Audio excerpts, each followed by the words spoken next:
Hello, my fellow YouTubers. So, I was just thinking about when does the real abuse start in a narcissistic family? And it starts day one, straight out of the womb with neglect, because they want to make you dependent on them so they get that increased feeling of power. But all children are so dependent on their parents, right?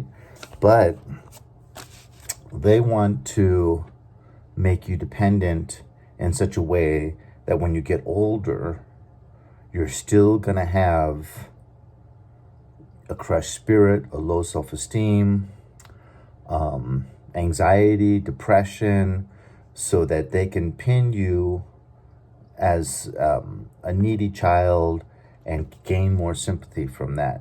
I love my little Johnny so much, but, the therapists say that he's got to go on a third medication because they're finding now that he's also bipolar, and, innocent me, of course.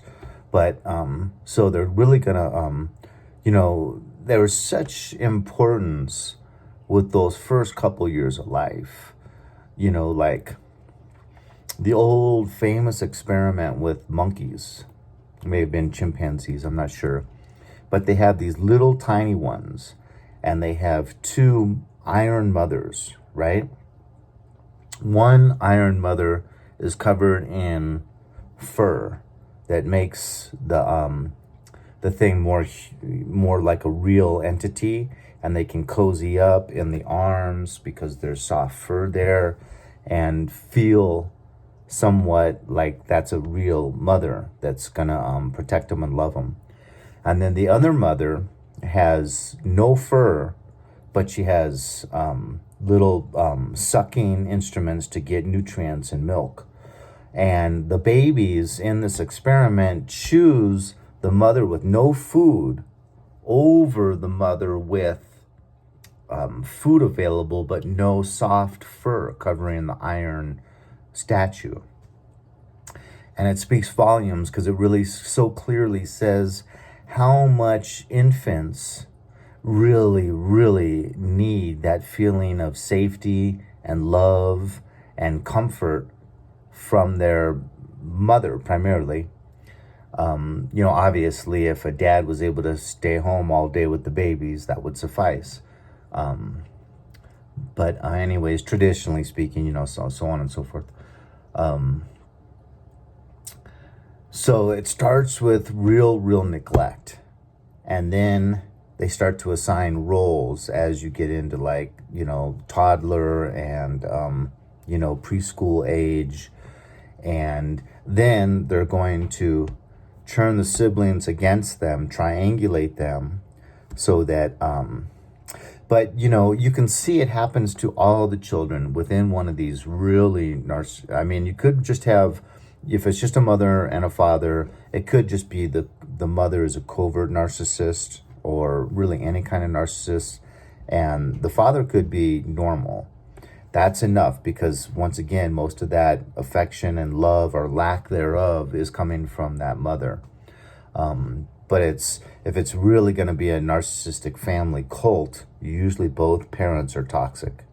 Might not have full-blown NPD, but could be borderline personality disorder or just some level of toxicity.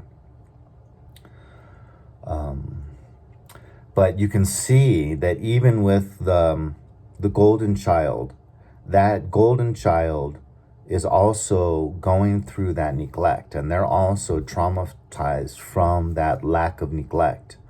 And seeing, as they get a little bit older, like toddlers, seeing that really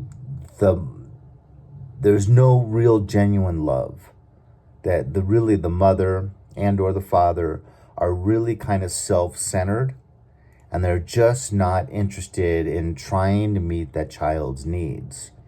If they're out in public and the child's running and skins a knee or has a runny nose, they're going to do that things because there's people around watching, right? And everything's about building that facade and building that image of being the savior parent, the caring parent, and so on and so forth. But when they're in public and maybe they're emotionally distraught over, some child ripping a toy out of their hands or something, the parent really doesn't care. And if the parent's like having to do chores, which they can't stand, and maybe they're at home alone because the other parent's away working, they can't stand being alone. So they're going to be in a bad mood. And if they're doing the dishes and the child really needs to be comforted because they're crying and they're hysterical, the mother really doesn't care. And so even if she makes just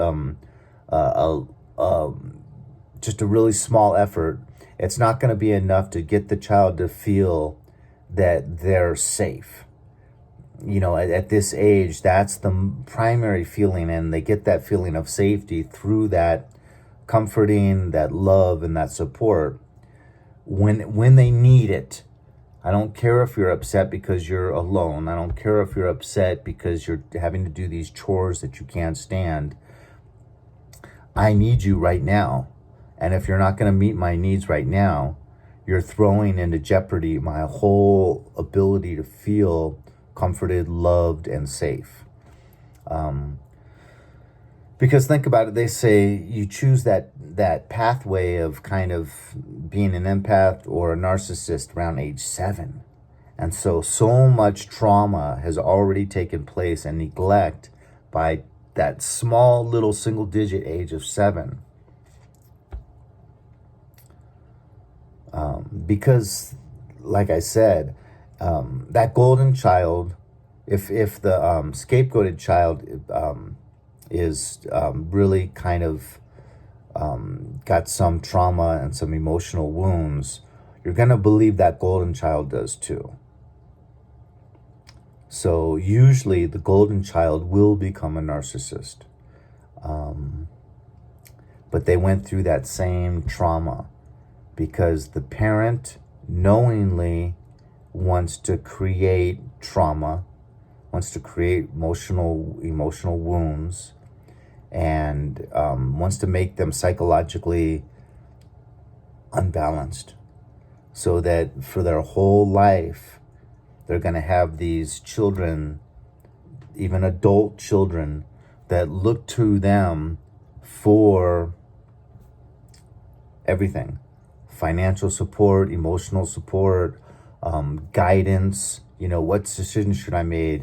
Where should I live? What kind of job should I go for? They want to be integral in every single aspect. They don't want to create, the old adage, the mother bird kicks the birds out of the nest at a certain time. They don't want that. They want to create these children that are always going to be attached to them and want to stay at home and can't hold down a career because they're so distraught and emotional and have PTSD or CPTSD. It's just kind of really goes against the whole concept of parents, and it's such a shame because with the computer age and social media, more and more parents are becoming like this. Whereas if you go back to like the 50s, 60s, and even the 70s, most parents, really wanted that. I mean, me and my brother were told our whole lives, you're going to be out of the house at 18, which is the exact opposite of a real typical narcissistic parent. But my dad was so, just always wanted to have sex with his mother. I mean, with our mother. That wasn't Freudian, I don't think. So he just wanted us out of the house so that he could have sex in the living room at 12 o'clock in the day or, things like that.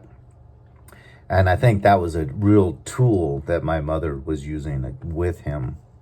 But anyways, hope this resonated with someone, helped someone understand, when did this all start? When did this craziness start? It started with you really needing to feel loved and totally being neglected emotionally. And it just continues throughout your whole time when you're with them. And once you try to heal, you can't do it in that environment, because those mind games, that triangulation, the smear campaigns, they're gonna continue. And even the golden child, if he isn't supporting that mother's need for admiration, attention, and all of those ways that they get the narcissistic fuel, that narcissistic supply, they can even change roles, at any point.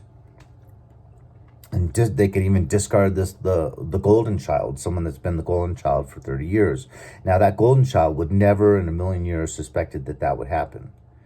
So when it does happen, it's going to really, really sting and really, really hurt. And they're more likely to fall in line, get back in line, fall back in line, and supply, give me my supply, give me my admiration. It's really, really bizarre that humans can get this toxic and this dysfunctional to really start destroying their children when they're at such a needy age as an infant. Anyways, leave a comment, hit like or dislike, and I'll talk to you later.